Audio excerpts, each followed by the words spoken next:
I lost my job a few weeks ago. It hit me hard. I needed a break, so I decided to rent a cabin in the woods.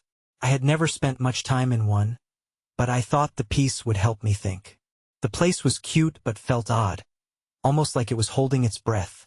Snow blanketed the ground, and tall evergreens surrounded me. It was beautiful but isolated. I hoped to find my spark again. On the second night, I was sketching in my notebook when I heard it. A soft shuffling noise came from the porch. I thought it was just the wind or maybe a raccoon. Still, something me inside told me to check. I opened the door and peeked outside. Nothing was there. Just the trees standing quiet and tall. My heart raced, but I tried to shake it off. I returned to my sketches, but the feeling that something wasn't right lingered. Later, the noise came again. This time it felt closer, almost right outside the window. I got up, but I couldn't see anything in the dark. I closed the curtains and sat back down, restless. I planned to draw to relax, but instead, I felt trapped in this pretty, lonely cabin. The third night brought more strange happenings. I noticed my purse had been moved. I could have sworn I left it on the kitchen counter, but now it sat on the table next to my sketches. My stomach sank. I brushed it off, convincing myself I was just tired.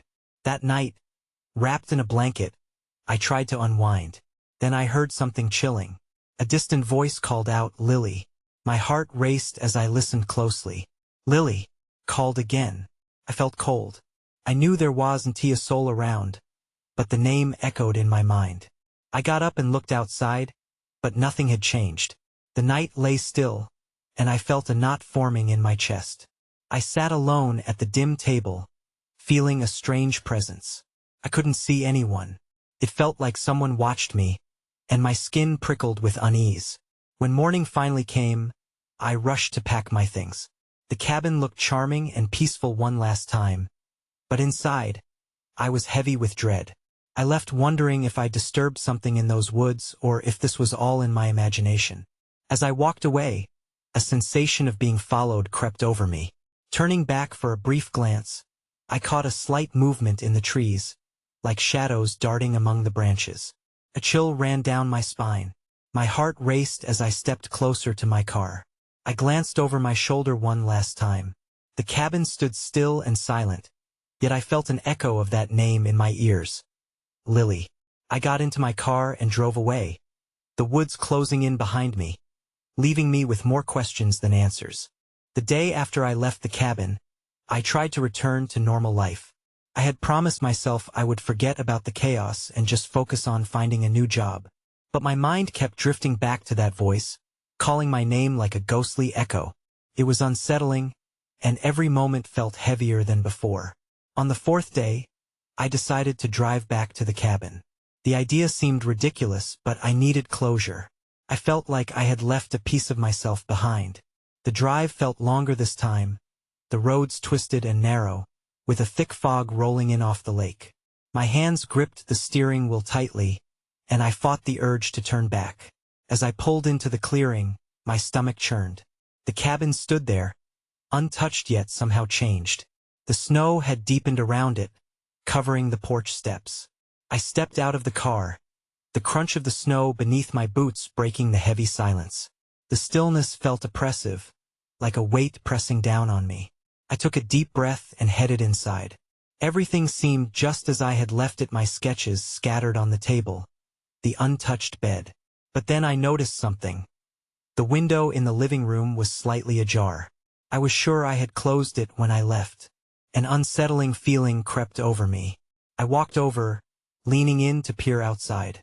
The trees stood tall and unwavering, but just beyond them, a pair of eyes glinted back at me.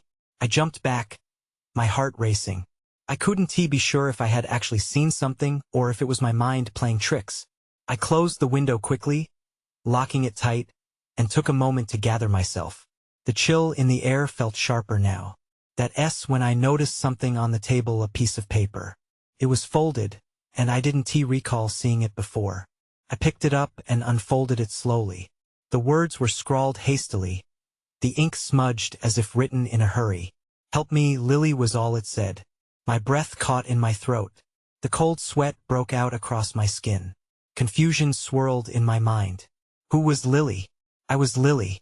I tried to shake off the fear, pacing the cabin. I needed to think.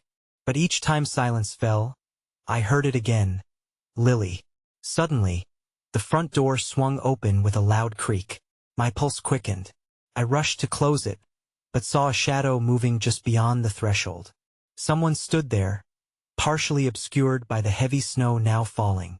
Panic clawed at my insides. "Who's there?" I called out, my voice shaking. When there was no reply, I edged closer, my heart thumping louder. As I reached for the door, it slammed shut on its own. I stumbled back, stunned. Then everything went dark. Felt like the world had vanished. I stood frozen, heart pounding in the silence, waiting for something I couldn't name to happen next.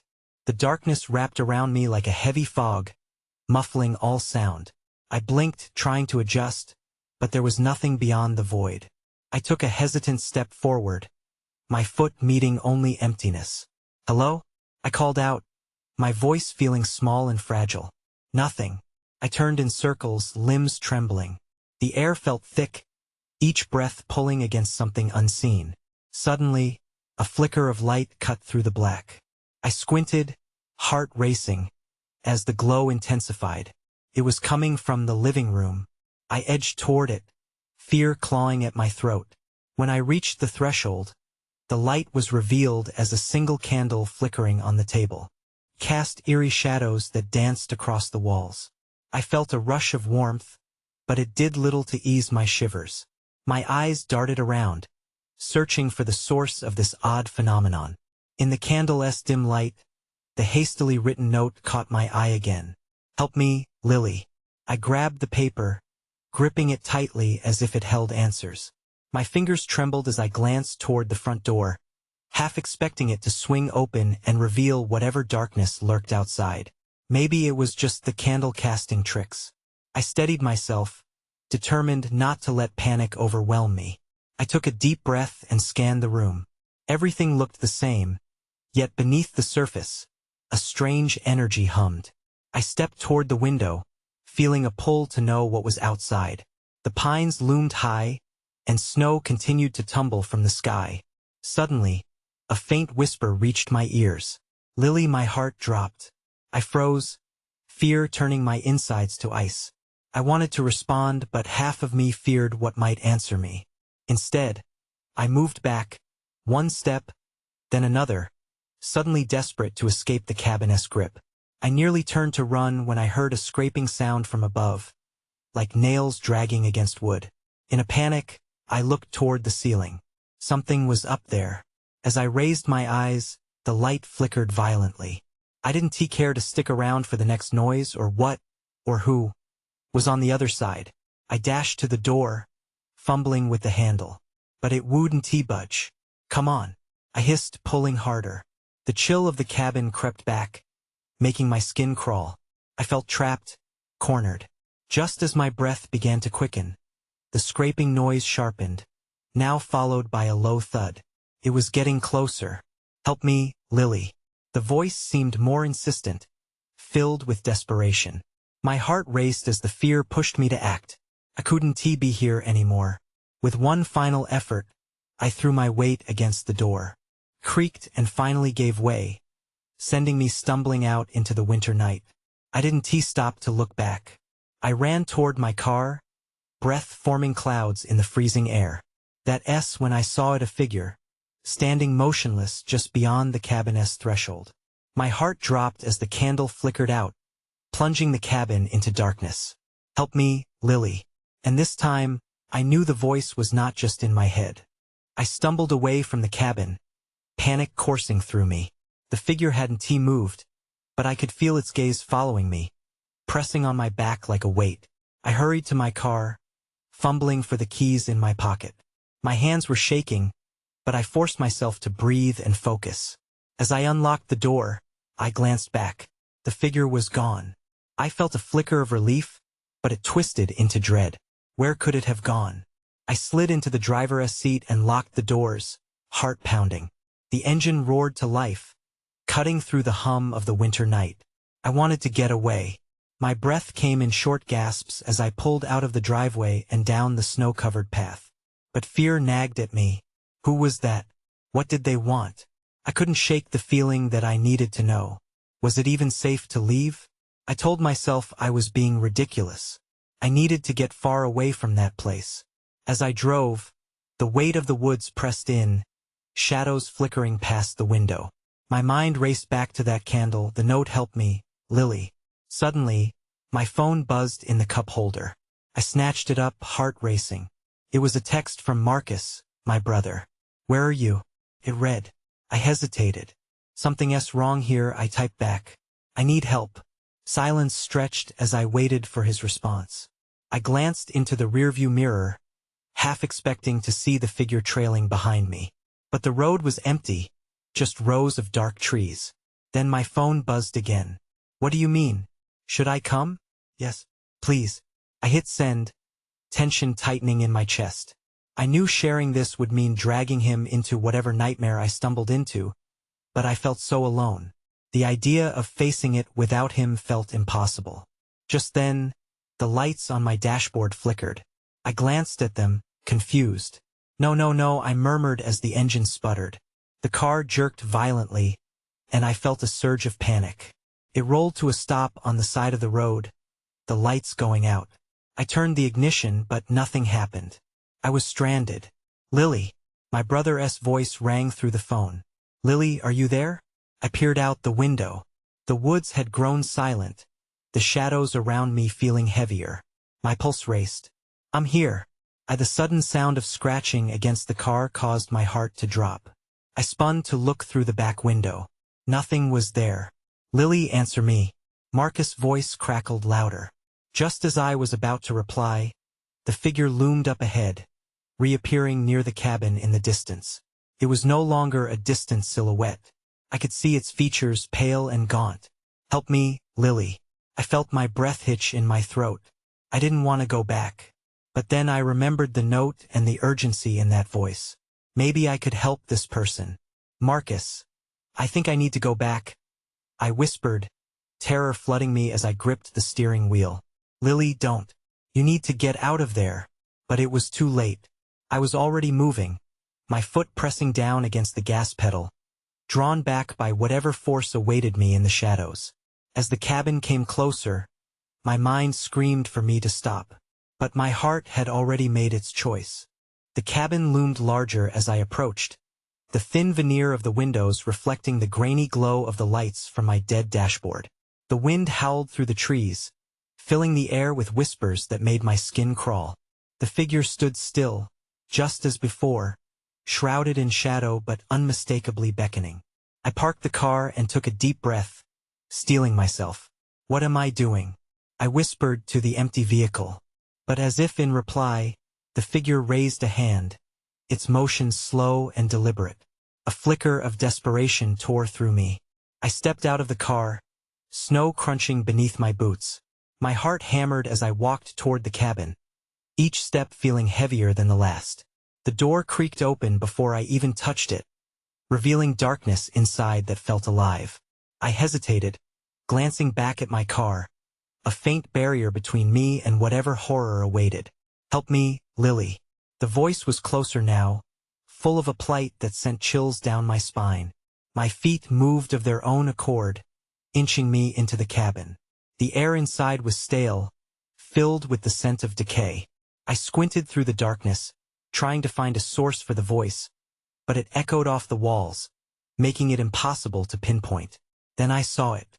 A silhouette in the far corner near a window, illuminated by the meager light filtering through the grime. It was a woman, her face pale and gaunt, just like the figure outside. She was staring at me, eyes wide with fear and desperation. Who are you? I choked out, instinctively stepping back, heart racing. What do you want from me? Help me. Her voice was barely a whisper, yet it rang through the stillness. They want let me go. Who? I asked, my mind racing. What's happening here? She didn't answer. Instead, she lifted her trembling hand, pointing toward an old wooden box resting on a dusty table. A sense of dread washed over me. There was something wrong, terribly wrong. But curiosity gnawed at me.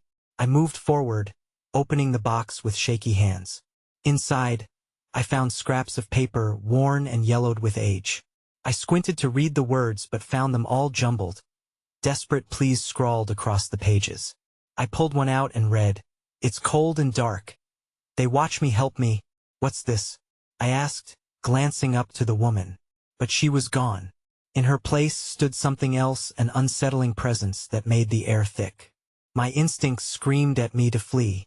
I spun around, but the door slammed shut with a resounding bang, trapping me in the darkness. Panic set in as I pounded against it, desperate to escape. "Let me out. Help me. Lily," echoed louder now, wrapping around me like a suffocating blanket. Then everything went quiet. The figure appeared in the flickering candlelight, and I heard a new sound: footsteps, drawing closer. Someone was in the cabin with me. The footsteps stopped a few feet away from me. I held my breath, fear clutching at my throat. I strained to see through the dim, flickering light, but the shadows danced like they had a life of their own. I could feel a presence, cold and oppressive, pushing back against me. "Who is there?" I called out, my voice trembling.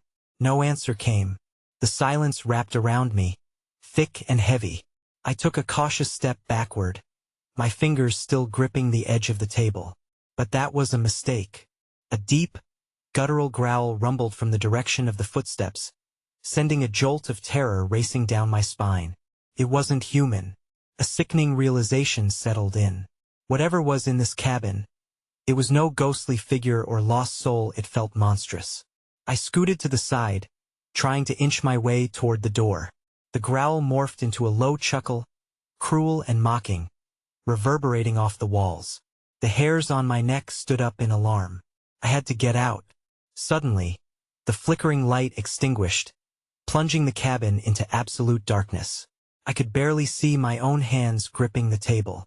Heart racing, I turned to the door and slammed my shoulder against it. The wood felt solid and unyielding. It wouldn't budge. "Help me, Lily," the voice whispered again. But this time it was shriller, more desperate. I clamped my hands over my ears, the sound tearing through me like a knife. That voice, I couldn't take it. I had to focus. I had to escape. I felt my way along the wall, seeking the only exit I knew of. My fingers brushed against something cold and slimy. I recoiled, ripping my hand away from whatever it was. I needed to find a window, something to pry open and leap through. Then I heard it again, the scuffling sound of footsteps, closer this time. Panic surged through me like electricity. I had to move. I darted away from the table, aiming for the far wall. With every step, the floor creaked and moaned beneath my feet. I finally spotted a window. I rushed forward, pushing against the grimy glass. It didn't budge, but I managed to pry it open a crack. Fresh, icy air rushed in, mingling with the stench of decay. Relief washed over me for just a second. Just as I got the window open wider, I felt a breath on my neck, freezing cold. I turned around, but before I could see what it was, I was shoved hard against the wall. My breath escaped my lungs as I crashed into the wood, dazed and disoriented. "Help me!" the voice screamed, louder than ever, echoing in the confined space. I blinked furiously, trying to regain my vision. But in the shadows I saw them, pale eyes and sharp teeth. I screamed, trying to jerk away, but something held me tight. The figure loomed over me, its intentions clear. And then, just as swiftly, it vanished. I gasped, stumbling to the window. But as I peered outside into the night, the reality of the woods terrified me. It was a blinding white void, and I could see nothing. That's when I heard the growl again. It was right behind me. I twisted around, my heart hammering in my chest. I had to know what was there, but dread wrapped itself around my throat. I forced myself to keep my gaze steady as the growl turned into a snarl, vibrating with a primal intensity. The air felt heavy with danger. The creature's presence loomed, oppressive and dark. I could feel its breath swirling around me, cold and biting. My instincts screamed at me to move, but I froze, paralyzed by fear. It wasn't just behind me. It was inching forward, circling like a predator stalking its prey. Then, the pounding of my heart drowned out everything else, and I realized I had to act. I lunged to the window, the adrenaline coursing through me now. I pushed harder, desperate to widen the gap. The old wood creaked in protest, but I didn't care. I needed out. The moment I managed to pry the window open just enough to slip through, the growl became a howl, shrill and menacing. I leaned out, peering into the swirling nothingness. I could sense the trees just beyond the light, looming like silent watchers. The thought of being outside in that dark maze filled me with panic. I glanced back into the cabin, and when I saw it again, those pale eyes glaring at me from the corner, sharp teeth flashing. It was no longer just a shadow. It was a silhouette, its form coalescing against the faint glimmer of moonlight from the window. This wasn't just a wild animal. It was something else. "Help me!" The voice cried once more, piercing through the suffocating silence. It resonated with desperation. My skin prickled. I had to make a choice. Did I stay and confront whatever this was, or did I leap into the darkness of the woods? In a flash, I made my decision.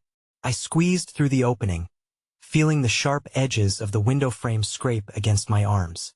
I fell into the icy air, a sharp expulsion of breath escaping me as I hit the ground. The cold bit into my skin instantly, but I didn't stop. I scrambled to my feet and ran, adrenaline propelling me forward into the void. My feet pounded against hard earth, leaves crunching beneath me. Every direction felt foreign. The night was silent except for my rapid breaths and the distant memory of that growl. Then came an unexpected noise, a thud behind me, heavy and determined. I didn't dare look back. Panic surged through me again. Broken branches snapped like thunder, and I could only imagine what was pursuing me through the trees.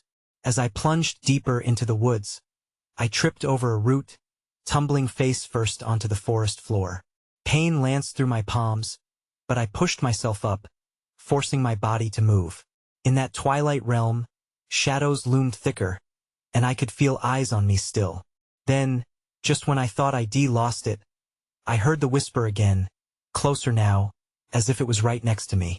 "Help me please." I turned toward the sound, heart pounding, and saw a flash of white in the darkness. A figure barely illuminated by the remains of moonlight.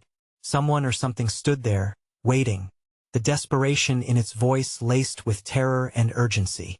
I hesitated, caught between fear and compulsion. Who was that? What if it was a trap?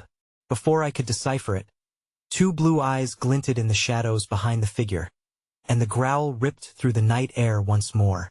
I was not alone. I had to choose. Confront the terror that lurked or help the one who was just as trapped as I was. I took a step toward the figure, my instincts battling my fears. "Who are you?" I called out, trying to mask the tremor in my voice. The creature behind me growled again, a reminder that time was running out. "Please." The figure took a step forward, revealing a ghostly face framed by dark hair. "I need your help. It's here. We can't let it find us." The urgency in their voice sent a chill down my spine. I couldn't tell if they were a friend or another source of danger. I glanced back, catching a glimpse of movement between the trees. The pale eyes were closer now, and more unsettling than before. "Help me," they repeated, their eyes wide with fear. My heart raced. I wanted to trust them, but a part of me fought back. What if this was just a deception? A rustle behind me jolted me back to reality. I had no choice. With a quick nod, I answered, "Okay, let us go."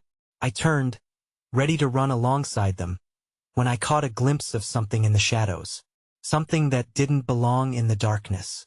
The creature charged, breaking through the underbrush like a deadly wave.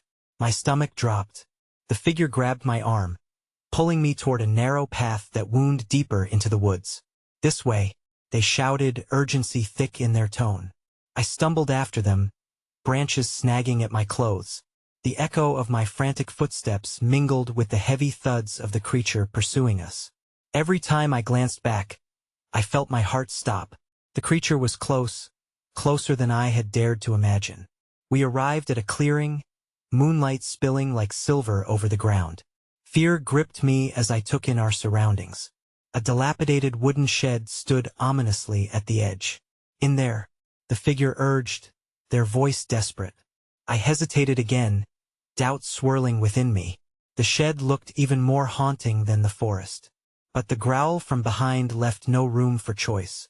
I dove through the door just as the figure slipped in after me, slamming it shut behind us. The inside was dark, filled with the scent of damp wood and dust. I strained to hear the sounds of the pursuing creature, but couldn't hear anything save for our rapid breaths. I pressed against the wall, feeling the cool wood pressing against my back. "Are we safe?" I managed to ask, trying to catch my breath. "For now," they replied, peering through a cracked window. "But we can't stay here long. It'll find us." Their voice trembled slightly, revealing cracks beneath their calm facade. "Who are you?" I pressed again, eyes darting between them and the dark corners of the shed. "I am a survivor," they whispered, their gaze fixating on the door as if the creature could burst through at any moment. "But there's something you have to know about what hunts these woods." Just as they began to speak, a sharp rattle echoed from the door, followed by a low growl that filled the darkness. We weren't safe yet. The fear surged back, urging me to listen. But I felt it, a nagging feeling that the truth would be more terrifying than the creature that hunted us. "What is it?" I whispered, my voice barely audible. Suddenly, the door shook violently, sending splinters flying. We both jumped as the shadow outside pressed closer. I could scarcely breathe. What was going to happen next? What was out there lurking in the night?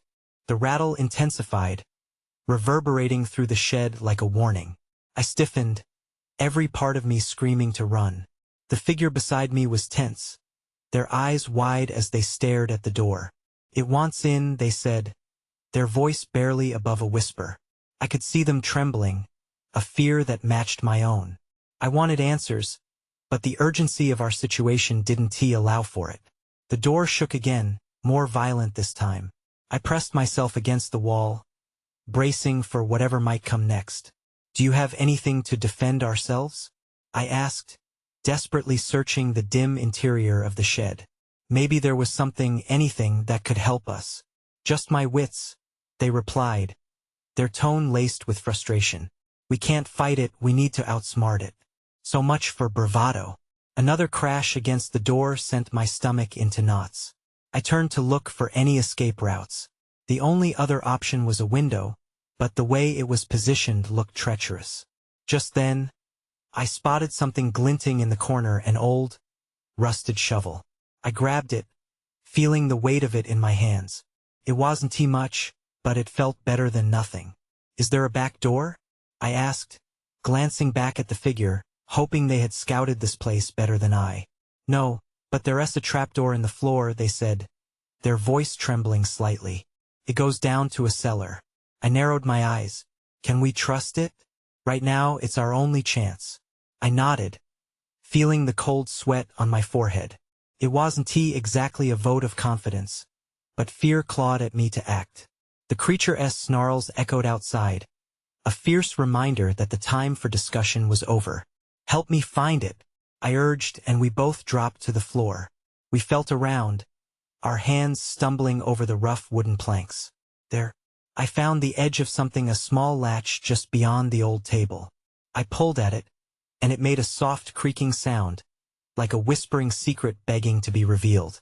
"Come on," the figure urged, glancing back at the door as the creature slammed into it again, splinters flying. With a swift motion, I threw the trapdoor open, revealing a dark, musty space below. "Down!" I hissed, feeling panic surge. We both scrambled into the opening, descending into the cool darkness. The smell of damp earth filled my nostrils. Just as I pulled the door shut above us, a final crash echoed through the shed, rattling it to its core. In the silence that followed, I could hear our hearts pounding. No growls, no more sounds of the creature, just darkness. "What do we do now?" I asked, unsure if I wanted to know. "I don't know," the figure admitted, their voice shaky. "But we can't stay here long. It knows we're gone." Then a chilling thought crossed my mind. What if it follows us? Before they could answer, I heard it again, a low growl, deeper this time, coming from somewhere in the cellar. The darkness suddenly felt suffocating. I grasped the shovel tightly, preparing for whatever might happen next. That S, when I saw it, I whispered, eyes narrowing into the inky blackness. A shape emerged from the shadows, something far worse than I had ever feared. The moment I saw it, fear tangled in my gut, knotting tightly. The creature stepped forward, its form an amalgamation of shadow and malice, glistening eyes locking onto mine with an intensity that made bile rise in my throat. It was like staring into the depth of a black hole, an absence of light filled with a foreboding hunger. I turned to my companion, their face mirroring my dread. "We need to move," I whispered urgently, but the terror rooted me in place. The creature shifted, stalking toward us with slow, deliberate motions, a predatory grace that made my heart race faster. "What do we do?" they hissed, fear threading through their voice. I surveyed the dark cellar, searching for anything that could help us escape. My hands tightened around the rusted shovel. At the very least, I could attempt to fend it off. The growl echoed again, a low rumble that curled around us, chilling me to the bone. It was both a warning and a promise, a reminder of what awaited us if we could not escape. Back against the wall, I instructed, my voice trembling. "We can't let it corner us." We shuffled backward, pressed against the cold, damp wood, our breaths shallow. Just as panic began to set in, the creature surged forward, lunging with a vicious snarl that reverberated through the cellar. "No!" I shouted, swinging the shovel wildly, connecting with a forceful thud against whatever flesh and bone lay beneath the darkness. The creature stumbled back, its howl echoing off the walls as I seized the moment. "Run!" We dashed for the opposite wall, fumbling in the dark, too terrified to look back. The dread of what lurked behind us urged our feet to move faster. I spotted a glimmer of light, an old, dirt-clad window above the floor. "There," I pointed, my heart racing with a new wave of hope. "If we can reach that, we may get out." It was a long shot, but there was no choice left. The growl resumed, more furious now, a promise of terrifying retribution. Just one more glance, and I saw its haunting shape skirting through the darkness, lips drawn back in a snarl, fangs glistening ominously. We scrambled toward the light, and I began to climb. The uneven surface was treacherous beneath me, but urgency propelled me upwards. My fingers grabbed for the edge of the window, trying desperately to find a hold, half expecting the creature to erupt from the shadows. I looked back, only to find my companion hesitating. "What are you waiting for?"